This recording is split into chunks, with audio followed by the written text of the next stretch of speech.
Olá, seja bem-vindo a mais uma lição central, onde nós estamos aqui recapitulando os temas da semana.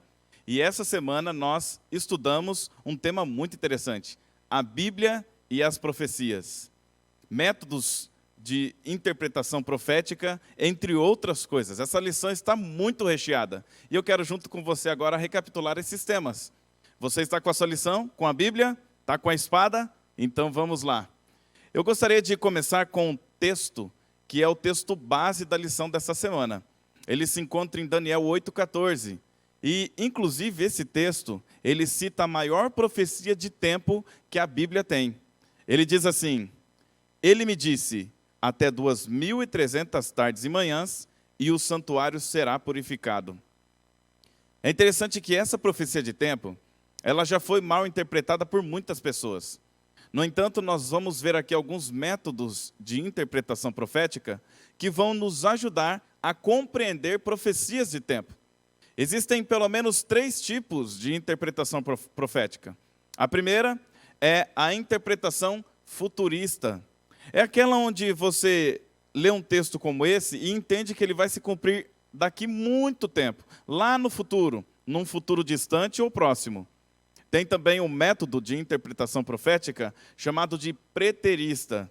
É um método onde as pessoas creem, os teólogos, os estudiosos creem que tudo aconteceu no passado. E também tem o método historicista. Esse método historicista é justamente o método que os reformadores usaram em sua maioria, Daniel usou e o apóstolo João também usou. Então nós vemos aqui base bíblica para o método historicista. E é justamente esse método que nós da Igreja Adventista do Sétimo Dia utilizamos. Um exemplo, Daniel, quando ele viu a profecia, quando ele teve aquela visão de Daniel capítulo 2, da grande estátua, na verdade foi Nabucodonosor que teve um sonho, não é? E então Nabucodonosor conclamou todos os mágicos, os sábios, os sátrapas, para identificar o que significava aquele sonho. E ninguém conseguia, apenas Daniel conseguiu pelo poder de Deus. E quando Daniel disse o significado de todo aquele sonho, da estátua para Nabucodonosor, ele usou um método historicista. Como que eu posso afirmar isso? Simples. Havia uma estátua no sonho de Nabucodonosor, a cabeça era de ouro, o peito era de prata, o quadril era de bronze, as pernas eram de ferro, e os pés eram de ferro misturado com barro. Na interpretação, Daniel, ele relata que a cabeça de ouro simbolizava a Babilônia, enquanto que o peito de prata, juntamente com os braços, simbolizavam o reino da Medo-Pérsia. Enquanto que o quadril de bronze simbolizava o reino da Grécia. As pernas simbolizavam o reino de Roma.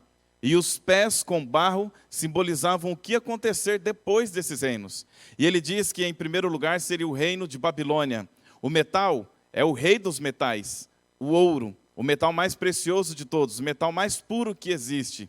E por se tratar do metal mais caro, mais puro, ele simbolizava o reino de Babilônia, já que Babilônia era o império mais rico que existiu, que existia e que existiu. O maior império mundial.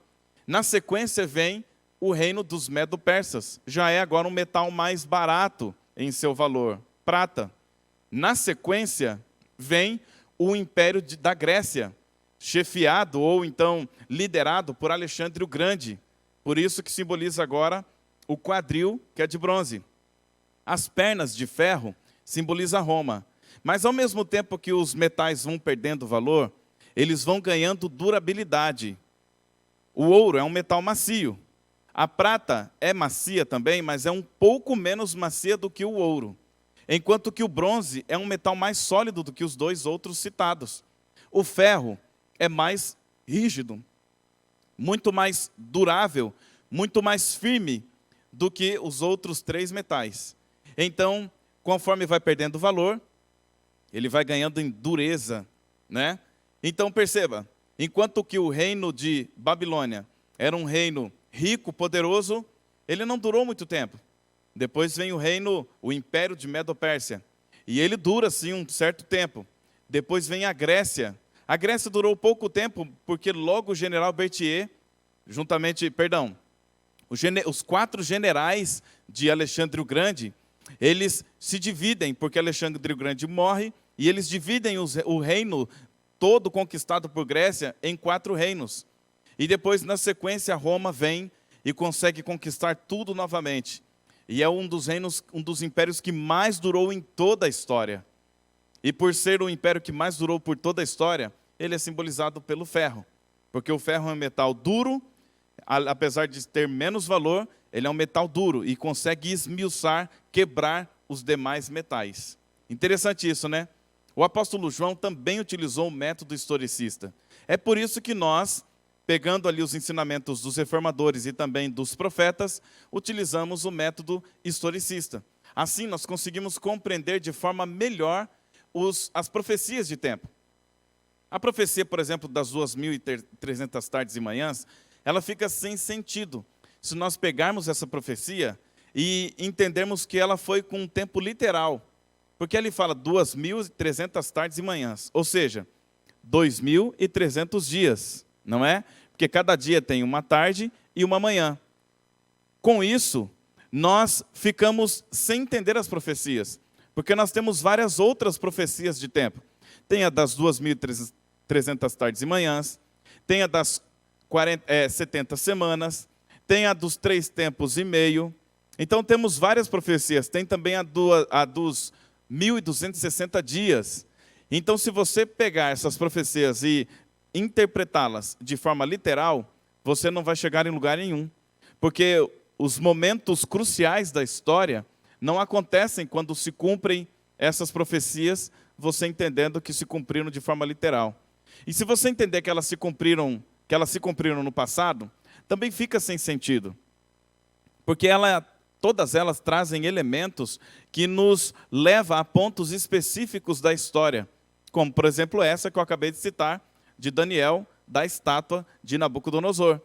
Se nós entendêssemos que essas profecias se cumpriram apenas no passado e não afetem nada a nós no presente, ou então se cumprirão no futuro, então, e o reino de Babilônia, Medopérsia, Grécia e Roma?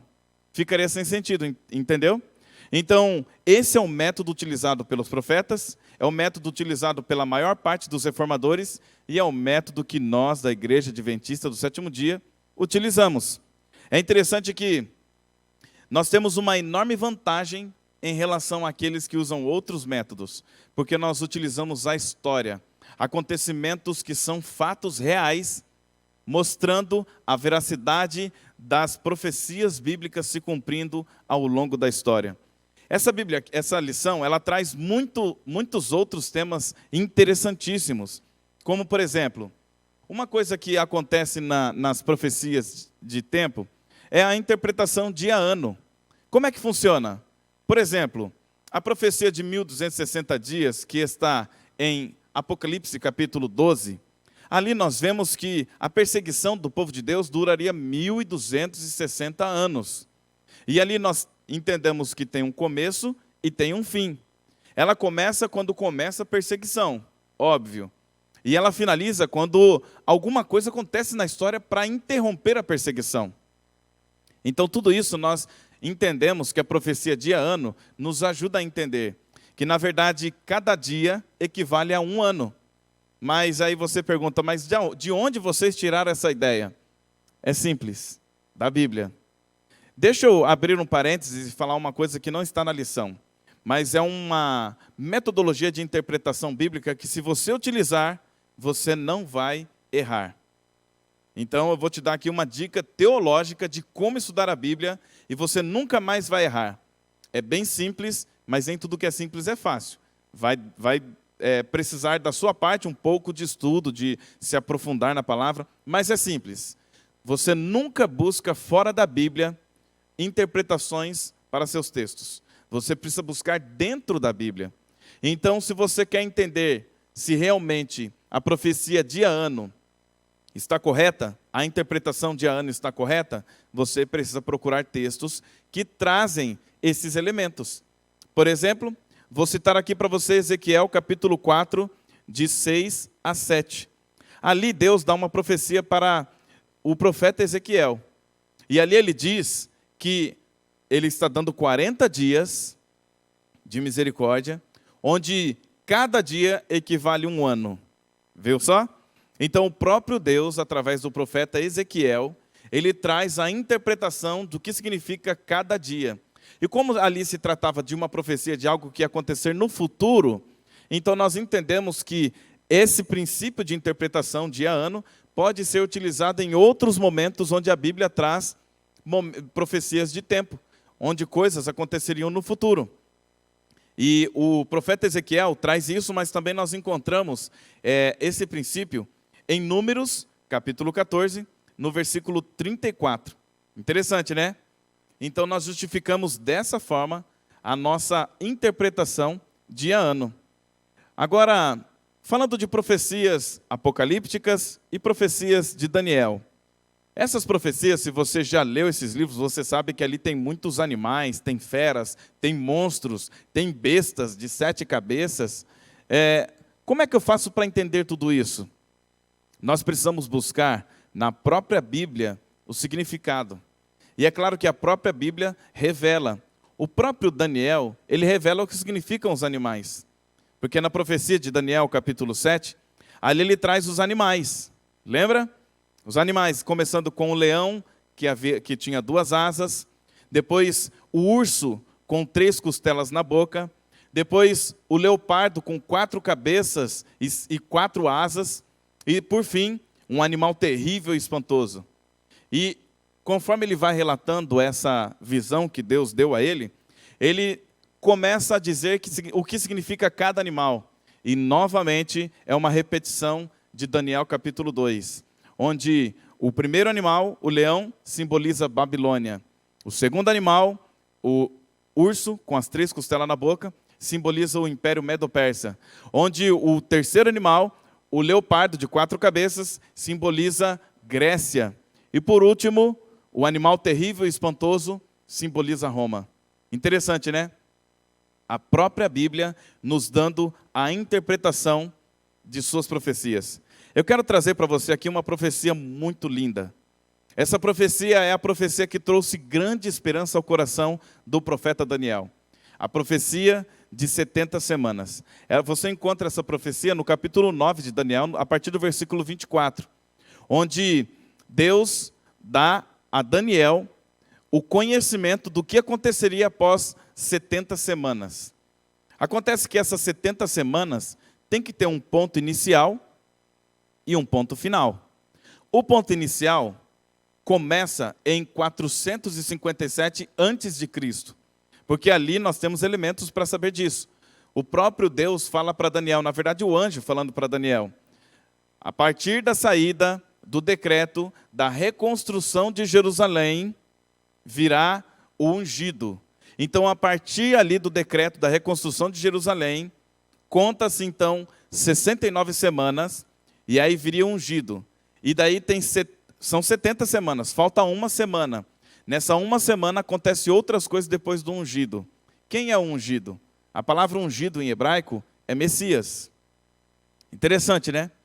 Então, para que você entenda melhor essa profecia, eu vou falar de forma resumida, porque a lição não vai abordar de forma detalhada, mas eu convido você a se aprofundar nesse tema.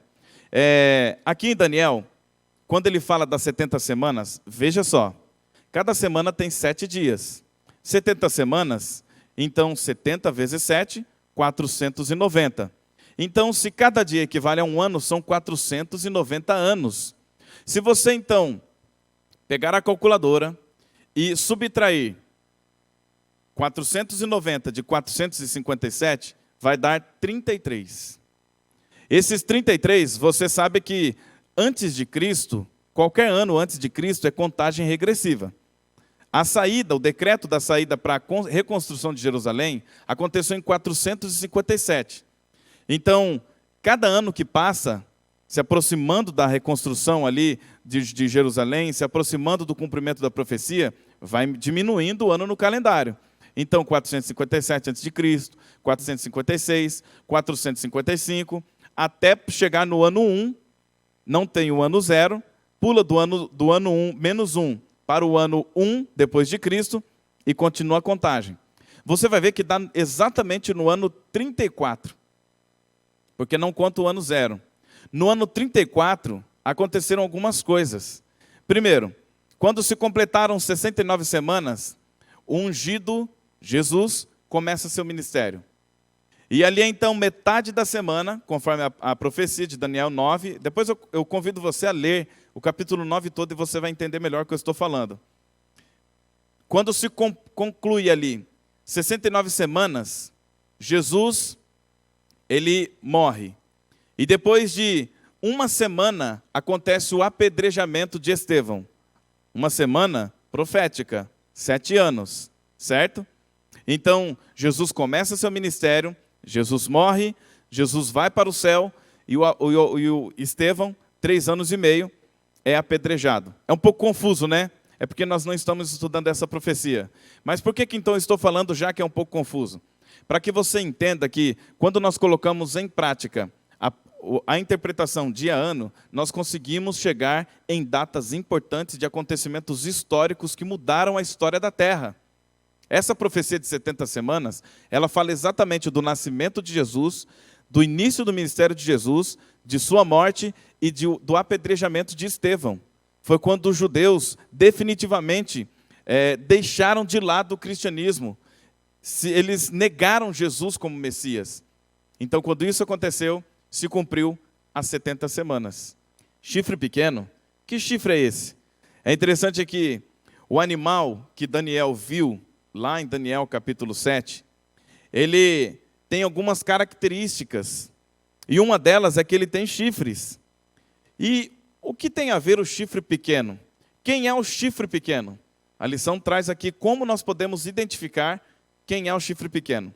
Porque se você for ver na profecia de Daniel capítulo 7, nasce um chifre que derruba 3.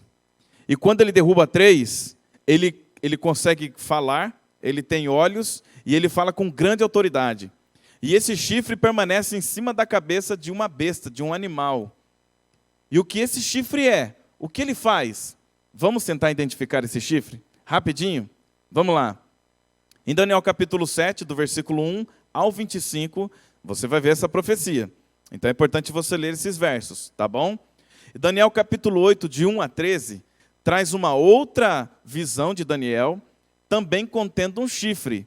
Mas ali, a diferença é que trazem apenas 2 animais. Um carneiro com 2 chifres e um bode com um chifre. Esse bode vem voando sem tocar no chão. E ele bate, ele colide com o carneiro. E ele vence o carneiro.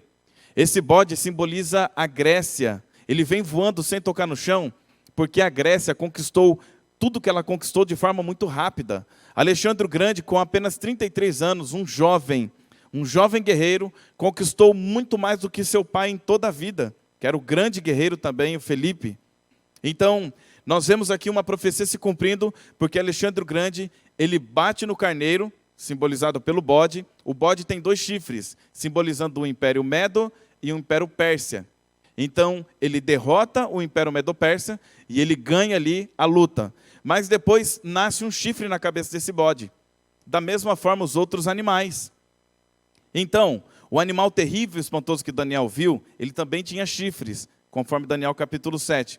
E na cabeça dele nasce um chifre que fala com insolência, fala blasfêmias, que domina toda a terra. Quem é esse chifre? Como nós podemos identificar? Bom, acredito que você leu Daniel capítulo 7, de 1 a 25. Se você não leu, convido você a ler e você vai encontrar as características que eu vou falar para você aqui agora. Combinado? Então vamos lá. Aqui em Daniel capítulo 7 e também em Daniel capítulo 8, nós vamos encontrar as seguintes características, e agora eu quero que você seja muito sincero para me ajudar a identificar o que significa e quem é esse chifre pequeno. Vamos lá. Em Daniel, aqui no capítulo 7 e no capítulo 8, nós temos algumas características. Ambos são descritos como um chifre. Primeiro ponto. Segundo ponto. Ambos são poderes perseguidores, conforme Daniel 7, 21, versículo 25, Daniel 8, 10 e 24. 3. Ambos são blasfemos e exaltam a si mesmos. Você já está conseguindo identificar que poder é esse, que chifre é esse? Vamos antes de continuar, só lembrar de uma coisa. Lembra dos animais? O primeiro animal é o leão com asas, simboliza a Babilônia. O próprio Daniel fala isso, tá? Está em capítulo 7. O segundo animal é um urso com 3 costelas na boca. Ele tem um lado mais alto que o outro, ou seja, o Império Medo-Persa, porque um império era mais poderoso que o outro. O Império Persa era mais poderoso, por isso ele está mais levantado, e o Império Medo era menos poderoso, mas os dois se uniram para conseguir vencer Babilônia, de Nabucodonosor. E então o Império Medo-Persa assume o poder.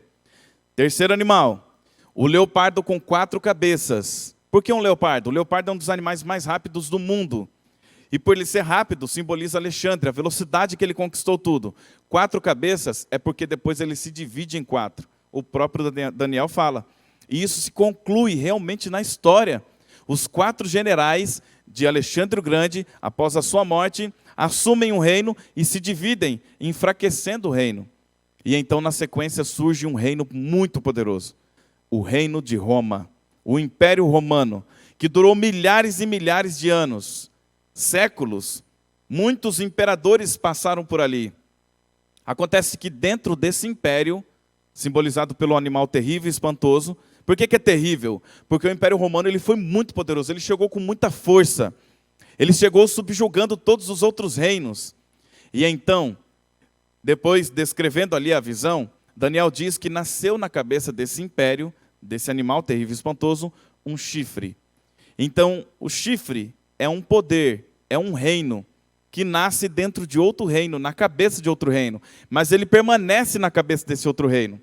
Então, ele permanecendo na cabeça desse outro reino, ele começa agora a blasfemar, ele começa a subjugar, e ele tem mais algumas características. Então, eu vou citar novamente rapidinho aqui as características. A primeira, ambos são descritos como um chifre. A segunda, ambos são poderes perseguidores. E a terceira, ambos são blasfemos e exaltam a si mesmo. O que é uma blasfêmia?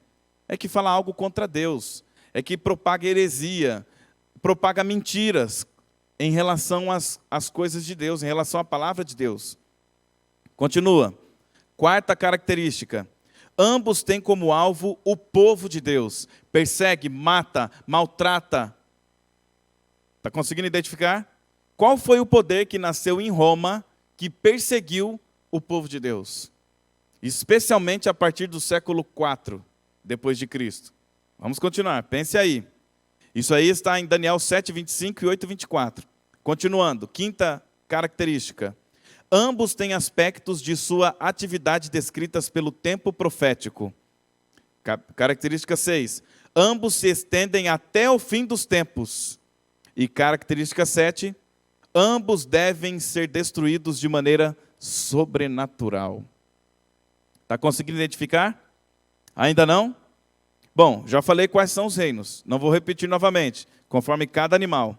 O chifre pequeno de Daniel capítulo 7 surge do quarto animal e permanece como parte desse quarto animal até o fim. Ele não sai de lá. E sabe o que é interessante? Esse poder que surgiu de Roma, ele exerceu influência política e religiosa por pelo menos 1260 anos. Posso falar quem é? Está preparado? Vou falar. No ano 538 depois de Cristo, um imperador chamado Justiniano I. Depois você pode dar um Google aí, pesquisar, você vai saber o que eu estou falando. Justiniano I fez um decreto no ano 538 depois de Cristo. O decreto era a supremacia da Igreja Romana. Qual era a Igreja Romana instituída pelo imperador Constantino I no ano 300 depois de Cristo? A Igreja Cristã. O imperador Constantino instituiu a igreja cristã como a igreja do reino. E então começou a reinar uma pacífica falsa paz. Ficou até um trocadilho paradoxal. Ficou uma falsa paz reinando ali durante algum tempo. Acontece que a igreja cristã se vendeu para o império. Ela começou a se corromper, começou a colocar elementos na adoração que não havia. Por exemplo, adoração ao Deus Sol, adoração a imagens, mudou então o dia de guarda de sábado para domingo. Então esses elementos foram começando a ser agregados à religião cristã, e os cristãos verdadeiros, aqueles que continuavam fazendo a vontade de Deus, foram perseguidos e foram mortos aos milhares. E no ano 538 depois de Cristo é que começa essa grande perseguição, agora promulgado não mais por impérios pagãos, mas agora pela própria igreja cristã. Entendeu? No ano 538 depois de Cristo. E sabe o que é interessante? É que nós temos uma profecia de tempo aí dentro. Se você for em Apocalipse capítulo 12, a partir do versículo 1, você vai ver que o povo de Deus, ele começa a ser perseguido. E ali você vê que o dragão, no caso Satanás, ele persegue o povo de Deus durante 1260 dias. Agora, sabe o que é interessante? É que quando saiu o decreto de 538 depois de Cristo, até o ano de 1798, o povo de Deus foi perseguido de todas as formas. Das formas mais cruéis que você pode imaginar. Existe lá na Europa museus chamados Museus da Inquisição, onde foi instituída a Santa Inquisição para matar, perseguir milhares e milhares. Na verdade, chegou a um montante terrível de mais de 70 milhões de cristãos mortos pela igreja cristã. Não é terrível isso? Mas como é que eu sei que acabou em 1798? Aí que está. O método historicista entra aqui. 538 sai o decreto da supremacia papal. Começa uma grande perseguição. No ano de 1798, Napoleão Bonaparte dá um golpe. E ele é então instituído imperador da França, o rei da França. E quando ele foi ser coroado pelo Papa Pio VI, tudo que eu estou falando é história, tá? Estão nas enciclopédias e agora é muito fácil, pela internet você pesquisa, é rápido. Napoleão Bonaparte, então, ele se recusa a ser coroado pelo Papa. Ele toma a coroa da mão do Papa e ele mesmo se coroa. E então ele manda prender o Papa. O general Berthier, que era um general de suas tropas, prende o Papa. O Papa não resiste ao cativeiro e morre. Entendeu? Aí acaba a grande perseguição dos 1260 dias, 1260 anos de perseguição. Faça um cálculo aí rapidinho na sua calculadora. 538 mais 1260. Você vai ver que vai dar exatamente 1798. Viu só como o método historicista nos ajuda a entender os fatos? Porque fatos históricos nos ajudam a ter um ponto inicial nas profecias e um ponto final. Assim nós ficamos atualizados e ficamos localizados onde nós estamos na história deste mundo. E eu vou te alertar, nós estamos no final. Todas as profecias de tempo já se cumpriram. Todas. Nós estamos vivendo nos últimos segundos da história neste mundo. Mas continuando, essa lição trouxe muita coisa boa. Ela falou também do juízo investigativo. Eu vou falar de forma mais resumida sobre o juízo investigativo. Esse juízo ele está em Daniel capítulo 7. Onde, a partir de 1798, conforme a profecia, começa o tempo do fim. Nós, hoje, estamos vivendo no tempo do fim.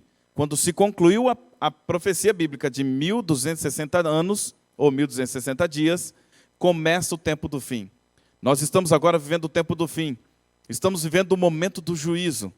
E é interessante que o juízo, ele se concretizará quando se concluir o que está na profecia da estátua do capítulo 2, onde os pés que são de ferro e de barro, esses pés serão destruídos por uma pedra que será cortada sem auxílio de mãos, e ela virá e ela baterá nos pés e esmiuçará toda a estátua.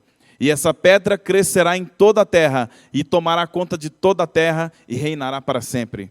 Quem é essa pedra? Quem é a rocha angular? Quem é a pedra angular? É Jesus Cristo. Quando ele vai instituir o reino dele. Então o juízo vai acontecer em breve. Nós estamos vivendo no pontinho dos dedos do pé da estátua. Por que a estátua tem pés de ferro e pé de ferro misturado com barro?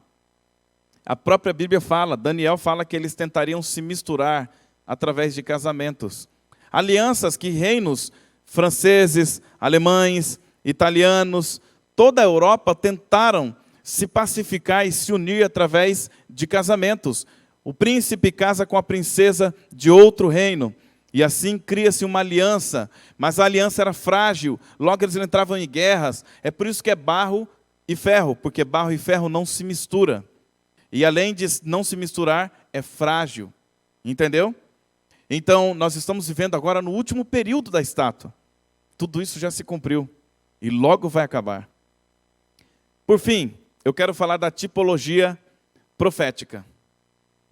As tipologias são algo extraordinário.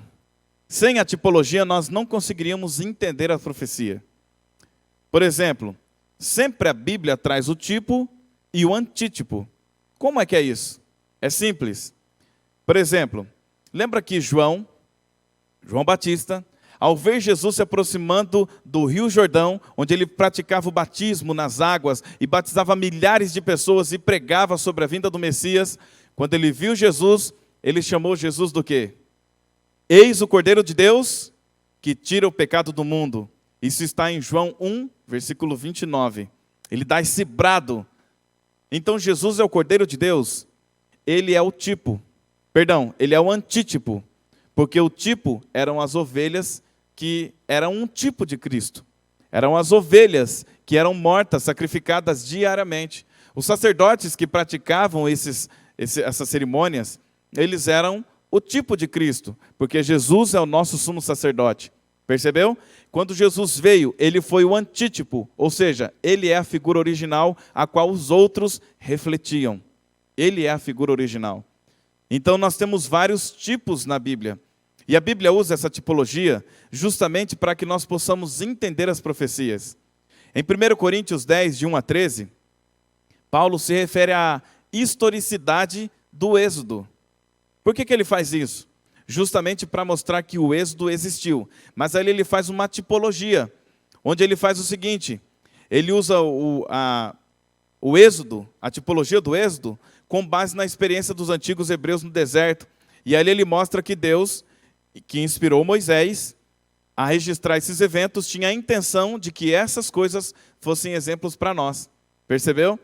Então o apóstolo Paulo, no Novo Testamento, ali também, utilizando a tipologia bíblica para entender as profecias e também ressignificar textos, onde somente profetas podem trazer uma inspiração em cima de textos com outro significado.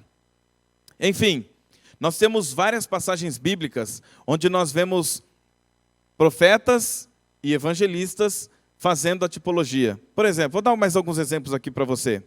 Em Mateus 12, 40, nós vemos Jonas ficando 3 dias no ventre do peixe, não é? E Jesus fala assim, ó, o sinal do Filho do Homem é o sinal do Jonas. Porque assim como Jonas ficou 3 dias no ventre do peixe, o Filho do Homem vai ficar 3 dias no ventre da terra. Viu só? Tipologia. Nós vemos aqui também, em João 19, 36, onde foi mencionado em Isaías que jamais algum osso do Messias seria quebrado. E o próprio Jesus menciona isso em João 19, versículo 36, que nenhum osso de Jesus, do Messias, de Cristo, seria quebrado. Mais uma, para finalizar a tipologia. Romanos 5,14. Adão, ele foi o primeiro homem da terra. Jesus foi o homem que veio resgatar os homens. Adão foi quem trouxe o pecado para os homens. Jesus foi o homem quem tirou o pecado dos homens. Então, Jesus é o segundo Adão, conforme Paulo em Romanos 5,14. Agora, o que eu quero chamar você a atenção, diante de tudo isso que nós vimos, porque é uma lição muito carregada, não dá para nós esgotarmos nenhum dos assuntos que nós vimos aqui, é o seguinte: eu convido você a se aprofundar nos estudos da Bíblia. Eu convido você, na verdade, a se aprofundar nos estudos das profecias, porque são elas que vão fazer com que você entenda os acontecimentos de nossos dias. São elas que farão com que você se previna dos ataques de Satanás, os últimos ataques. Nós estamos vendo pessoas se perderem, pessoas que estão aí perdidas no mundo político, brigando uns com os outros, defendendo o político X, político Y, brigando com irmãos, ofendendo as pessoas. Nós precisamos estudar as profecias, porque nenhum político vai resolver os nossos problemas. É Jesus Cristo. Precisamos estudar as profecias porque tudo isso é um sinal de que em breve Jesus vai voltar. Você tem dificuldade para entender alguns textos difíceis da Bíblia? Então eu convido você a continuar conectado com a gente, porque a lição da semana que vem vai tratar justamente de textos difíceis, tá bom? Quero agradecer a sua presença, quero fazer uma oração aqui com você e convidar já você para estar conosco conectados na lição central. Feche seus olhos e vamos falar com Deus. Querido Deus, obrigado pelo privilégio que temos de estudar a Tua Palavra. Nós estudamos durante toda essa semana alguns assuntos diversos relacionados à profecia. E entendemos que o método, tanto dos profetas quanto dos reformadores, é o método historicista, é o melhor método para se interpretar as profecias, porque o Senhor age no decorrer da história.